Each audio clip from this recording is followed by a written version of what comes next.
வணக்கம் நண்பர்களே. கார்த்தி ரேவதி சீரியல் சும்மா பரபரப்பாக போயிட்டு இருக்குன்னே சொல்லலாங்க. பரபரப்பான கட்டத்தில் நம்ம மயில் ராஜாவுக்கு கால் பண்ணுறாங்க. அப்போ தான் அங்கே ரேவதி எப்படி இருக்கா அப்படின்னு கேட்குறாங்க. அவள் ரொம்ப அப்செட்டாகவே இருக்கா அப்படின்னு சொல்கிறாங்க. அதை கேட்ட உடனே எனக்கும் ரேவதியை பார்க்கணும், நான் இன்னைக்கு பார்க்க வருவேன் அப்படின்னு சொல்ல நேரம் அத்தை உன் மேலே அவ்வளோ கடுப்பாக இருக்காங்க, நீங்கள் வராதுங்க சகல அப்படின்னு நம்ம மயில் சொல்கிறாங்க. என்ன ஆனாலும் சரிதான், நான் இன்னைக்கு ரேவதியை கண்டிப்பாக பார்க்க வருவேன் அப்படின்னு அந்த இடத்துல நம்ம மயில் கிட்ட நம்ம ராஜா சொல்லுறாங்க. கொஞ்ச நேரத்தில் நம்ம ராஜா ரேவதியை பார்க்க நம்ம சாமுண்டேஸ்வரி வீட்டுக்கு வராங்க. இதை கொஞ்சம் கூட எதிர்பார்க்காத நம்ம சாமுண்டேஸ்வரி கோபத்தின் உச்சத்துக்கு போகிறாங்க. என்ன டிரைவர் பையல, உனக்கும் எங்களுக்கும் தான் எந்த உறவும் கிடையாதுன்னு நான் அறுத்து விட்டாச்சுல, அதுக்கு பிறகு எதுக்காக இப்போ வந்திருக்க அப்படின்னு அந்த இடத்துல சொல்கிறாங்க. அப்போ தான் அம்மா நான் ராஜா கூட போகிறேம்மா அப்படின்னு ரேவதி சொல்கிறாங்க. வாயை மூடு ரேவதி அப்படின்னு நம்ம ரேவதியை மிரட்டுறாங்க நம்ம சாமுண்டேஸ்வரி.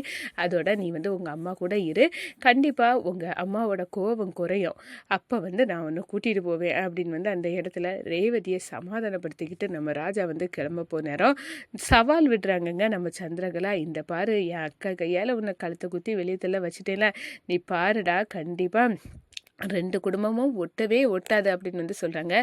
எனக்கிட்டையா சவால் விடுறீங்க, நான் அதை சாதிச்சு காட்டுறேன், கண்டிப்பாக எனக்கு கொஞ்ச நாள்லே ரெண்டு குடும்பம் சேரப்போகுது அப்படின்னு என்கிட்ட சவால் விட்டுறீங்களா, பார்க்கலாம் அப்படின்னு நீங்கள் தான் வாங்கி கட்டிக்கிட்ட போகிறீங்க அப்படின்னு அந்த இடத்துல நம்ம ராஜா அதிரடியாக சவால் விடுறாங்க நம்ம சந்திரகலாட்ட.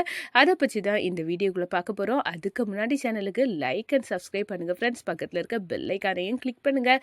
அப்போ தான் நான் போட்டுற ஒவ்வொரு வீடியோவாக நோட்டிஃபிகேஷனாக உங்களுக்கு கிடைக்கும். வாங்க ஃப்ரெண்ட்ஸ், வீடியோக்குள்ளே போகலாம். ஃபஸ்ட்டு எடுத்த உடனே பார்த்தோன்னா ஒரு செம அதிரடியான பரபரப்பு கட்டோன்னு சொல்லலாங்க. நம்ம ரேவதி ராஜாவின் நினைப்பால் அழுதுகிட்டே இருக்காங்க. அந்த நேரம் தான் மயிலுக்கு நம்ம ராஜா கால் பண்ணுறாங்க. என்ன சகல அப்படின்னு கேட்க நேரம் அங்கே ரேவதி எப்படி இருக்கா அப்படின்னு கேட்குறாங்க. ரேவதி ரொம்ப அப்செட்டில் அழுதுகிட்டே தான் இருக்கா அப்படின்னு சொல்கிறாங்க. நான் இன்னைக்கு ரேவதியை பார்க்க வாரேன் அப்படின்னு சொல்கிறாங்க.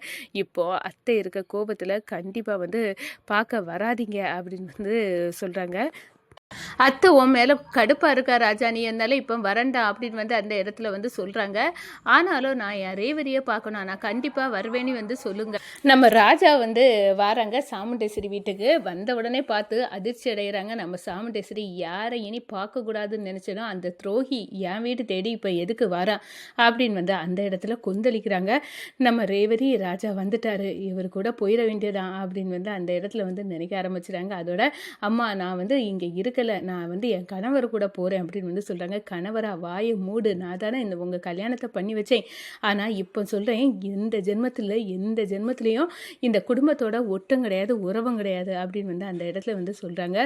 நம்ம ரேவதியை பார்த்து நம்ம ராஜா உன்னை பார்க்கறதுக்கு தான் நான் இங்கே வந்தேன் அப்படின்னு சொல்லிட்டு சொல்கிறாங்க. இந்த பார், உங்கள் அம்மாவோட கோபம் கண்டிப்பாக குறையும், உன்னை நான் அப்போ கூட்டிகிட்டு போவேன், சந்தோஷமாக நீ அங்கே நம்ம ரெண்டு பேரும் சேர்ந்து வாழலாம் அப்படின்னு அந்த இடத்துல சொல்கிறாங்க.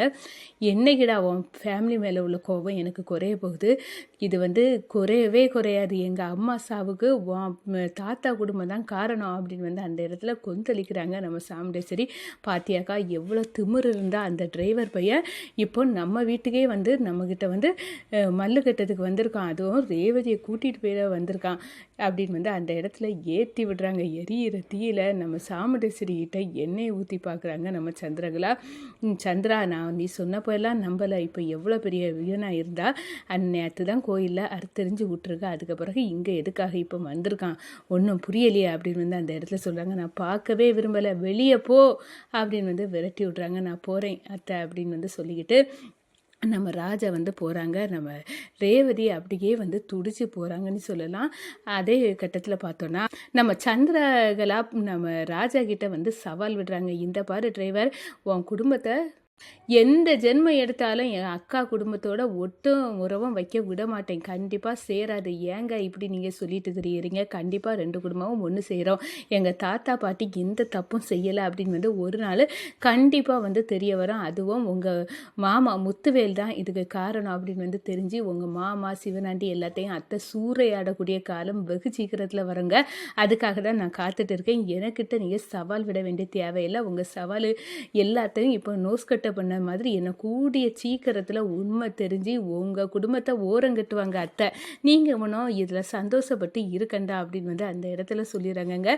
இதை கேட்டதும் சவால் என்கிட்டயா நான் பார்க்கலாம் அப்படின்னு வந்து சந்திரகலாவும் நம்ம ராஜாவும் வந்து மாற சவால் விட்டுக்கிறாங்கன்னு சொல்லலாம். இந்த சைடு பார்த்தோன்னா நம்ம ரேவதி தேம்பி அழுறாங்க. அப்போ தான் நம்ம சாமுண்டேஸ்வரி சொல்கிறாங்க, என்ன ரேவதி உன் மனசுக்குள்ளே அவ்வளோ தூரம் அவன் அந்த டிரைவர் பையன் வந்து இடம் பிடிச்சிட்டானா, கண்டிப்பாக அவனுக்கும் உனக்கும் இனி எந்த வித உறவும் இல்லை அப்படின்னு வந்து அந்த இடத்துல சொல்கிறாங்க. அம்மா ஏமா சொல்கிறீங்க, அப்பாவும் நீங்களும் வந்து பிரிஞ்சிருப்பீங்களா, அதே மாதிரி தானே நானும் என் கணவரும் அப்படின்னு வந்து சொல்கிறாங்க. ஓ இவ்வளோ தூரம் வந்து போயிட்டான்ல இந்த டிரைவரு, ஆனால் நான் சொல்ல ரேவதி அதுதான் நடக்கும் அப்படின்னு வந்து அந்த இடத்துல வந்து நீங்கள் பிரிஞ்சு தான் இருக்கணும் அப்படின்னு வந்து நம்ம சாமுண்டேஸ்வரி வந்து அதிரடியாக வந்து சொல்லிடுறாங்க. இந்த சைடு பார்த்தோன்னா நம்ம மயில் வந்து என்னப்பா நம்ம சகலையும் நம்ம விட்டு போயாச்சு, இப்போ எது நடந்தாலும் இந்த சிவனாண்டி முத்துவேலு காளியம்மா எல்லாம் இனி வந்து ஈஸியாக நம்ம அத்தை குடும்பத்தை பழி வாங்குறதுக்கு துடிச்சிட்டு இருப்பாங்களே அப்படின்னு வந்து அந்த இடத்துல வந்து நினைக்கிறாங்க. அதே கணம் நம்ம ராஜா வந்து கால் பண்ணுறாங்க நம்ம மயிலுக்கு, இந்த பாருங்க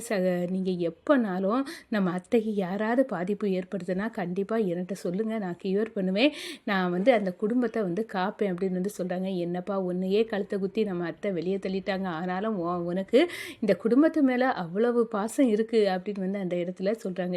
உன்னோட பாசத்தை கூடிய சீக்கிரம் நம்ம சாமுண்டேஸ்வரி அத்தை புரிஞ்சு உன்னை ஏற்றுக்கிடுவாங்கப்பா, எனக்கு அந்த நம்பிக்கை இருக்குது சகலை அப்படின்னு வந்து நம்ம மயில் வந்து சொல்கிறாங்க. அதே கணம் பார்த்தோம்னா நம்ம மயில் அந்த சண்முகம் ஏட்டோட ஃபோனை அவங்க கையில் இருக்கிறத எடுத்து நோண்ட ஆரம்பிச்சிட்டாங்க. இது என்ன ஃபோனு அப்படின்னு வந்து அந்த இடத்துல சரி இதை கொஞ்ச நாளாக வந்து நம்ம வந்து அப்படியே வந்து சுவிட்ச் ஆஃப் பண்ணி வச்சுருந்தோம், இப்போ வந்து ஆன் பண்ணலாம் அப்படின்னு வந்து ஆன் பண்ணி ஒவ்வொன்றா பார்க்க நேராங்க. அப்போ தான் ஒரு வீடியோ ஒன்று இருக்குது அப்படின்னு வந்து அந்த இடத்துல பார்க்குறாங்க. அதுதான் நம்ம ஏட்டு சண்முகம் வந்து பேசினக்கூடிய வீடியோ எவிடன்ஸ். சாமுண்டேஸ்வரி நான் சாகிறதுக்கு முன்னாடி ஒரு உண்மையை வந்து சொல்லிட்டு போகணும்னு நீ நினைக்கிறேன், உங்கள் அம்மா சாவுக்கு நீ நினச்சிட்டு இருக்கிற மாதிரி யாருமே காரணம் வந்து பரமேஸ்வரி குடும்பம் காரணம் இல்லை, நீ தவறாக புரிஞ்சுட்டு இருக்க, உங்கள் அம்மா வந்து சாப்பாட்டில் காஃபியில் விஷங்கலந்து கொண்டுறது வேறு யாரும் இல்லை, இந்த முத்துவேல் தான் அப்படின்னு வந்து அதிர்ச்சியை வந்து சொல்கிறாங்க. இதை கேட்டதும் நம்ம மயில் ஆடி போகிறாங்க. அப்போ அத்தை வந்து தேடிட்டு இருந்த வீடியோ இதுதான் அந்த ஏட்டு சண்முகம் சொன்ன எவிடன்ஸ் அப்படின்னு வந்து உடனே வந்து அரண்டு போகிறாங்க. கண்டிப்பாக நான் வந்து இந்த வீடியோவை இப்போவே நான் அத்தைக்கிட்ட கேட்டு காட்டி பிரிஞ்சு கிடந்த நம்ம 2 குடும்பத்தையும் ஒன்று சேர்க்கணும் அப்படின்னு வந்து அந்த இடத்துல வந்து நினைக்கிறாங்க. இந்த சைடு பார்த்தோன்னா நம்ம ராஜா எப்படியும் ரோஹிணிக்கு வந்து குழந்தை பிறகு நேரம் ஜோசியர் சொல்லியிருக்காரு, 2 குடும்பமும் ஒன்று சேரோன்னு சொல்லியிருக்காரு.